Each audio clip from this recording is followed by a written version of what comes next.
So this is a follow-up to my earlier story about Poland and the rift between Poland and Ukraine. I put this out this morning. It was the first thing I read this. Poland no longer supplying weapons to Ukraine as grain row escalates. Okay. And honestly, this scares me. It really does scare me because there's a wedge between Ukraine and one of its closest allies, and that's really a bad scene. And the only real winner here is Putin, who he's going to be very excited about that.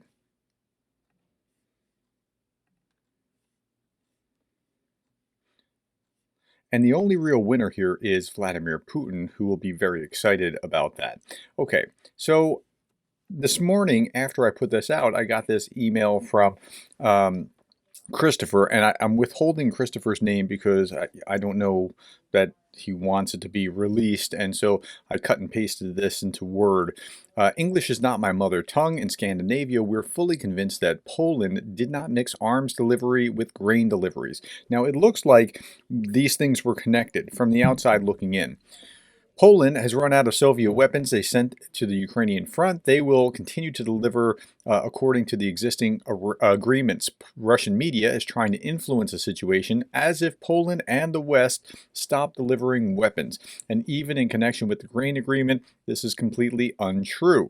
Now, the articles that I looked at were like the Kyiv Post and BBC and things along those lines. So I wasn't looking at Russian generated propaganda, but nonetheless, I was interested in what he had to say. I'm happy to answer questions. As I said, I'm from Scandinavia. The audio clip is in Swedish, one of the world's most credible sources of information. The source is called SRP1. I know nothing about SRP1, but I thanked Christopher politely and said, look, I'm going to keep going and looking at this. And then Christopher took the initiative and said, I bought a service for $10 to translate video Swedish into English for you. I want to spread knowledge, and I hope that this gives an insight. Any questions are very welcome. So he got the translation for me, and Christopher, you're awesome. Thank you for doing that. Thank you for going above and beyond.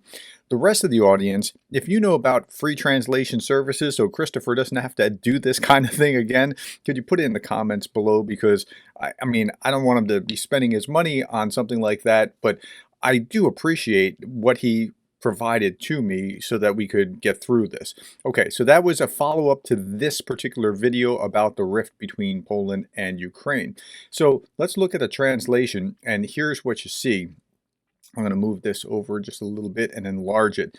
Okay, Ukraine's, it was talking about the rift between, and one of the countries that has supplied a lot of weapons to Ukraine is Poland. But those days may now be numbered. Those signals were given by Prime Minister of Poland just last night. I think one should be careful not to conclude that this is a major change, of course, on the part of Poland. Poland is not currently supplying any weapons to Ukraine. Now, they have been the ones saying, well, we're going to give tanks, or we're going to give this, or we're promising jets, or like, we're going to help them with everything. And so this grain row that was an unforced error looks like it was the cause of what's going on. But there may be more to the story. And we always have to believe that we don't have the whole truth. Like we always have to come to this skeptical of our own ability to actually see everything. Like beware of the person that's really overconfident about what he's saying. Now, I don't mean that he's not studied it, but I mean that it can't be anything other than the way that he perceives it. That's a dangerous place to be. Okay. That means that these arms deliveries have already been stopped in the past. It is therefore not directly linked to the current grain dispute between Poland and Ukraine. Now, I want to believe that that's the case. It doesn't seem like that's the case, but maybe there's an alternative explanation.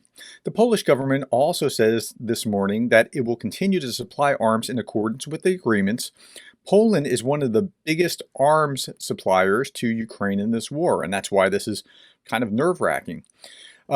This is also a matter of Polish domestic policy because there are elections in Poland in 3 weeks. There is the other piece of the puzzle. So it's not just that Zelenskyy, because it does kind of look like Zelenskyy may have insulted the Poles by what he said. That little clip that I showed you in the last video, by what he said in the UN speech.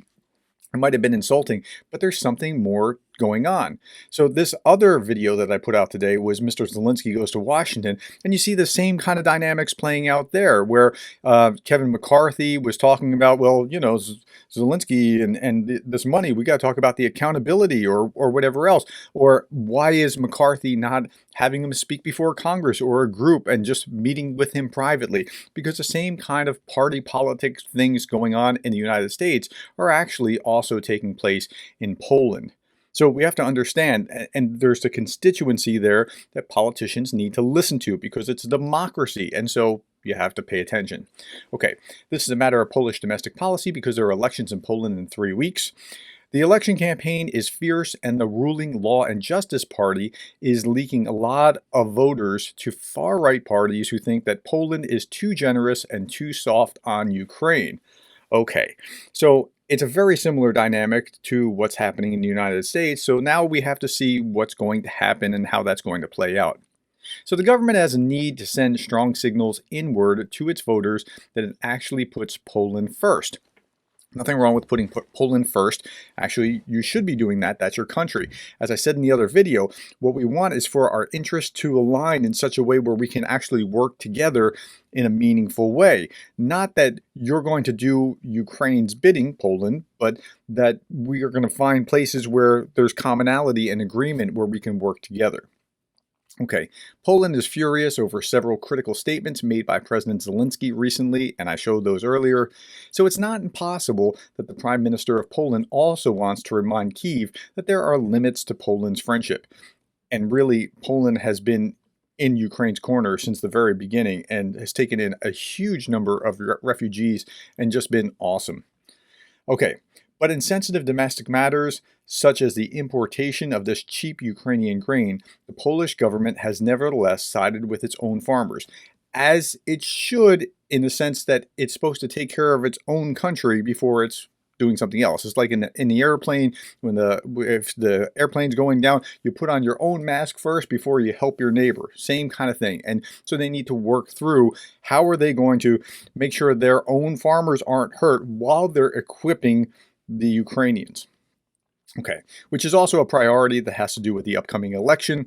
So what I missed in the analysis was the upcoming Polish election, which is going to perhaps be what's motivating this. The farmers in Poland are a strong and very important constituency. Now, this made me think of something else.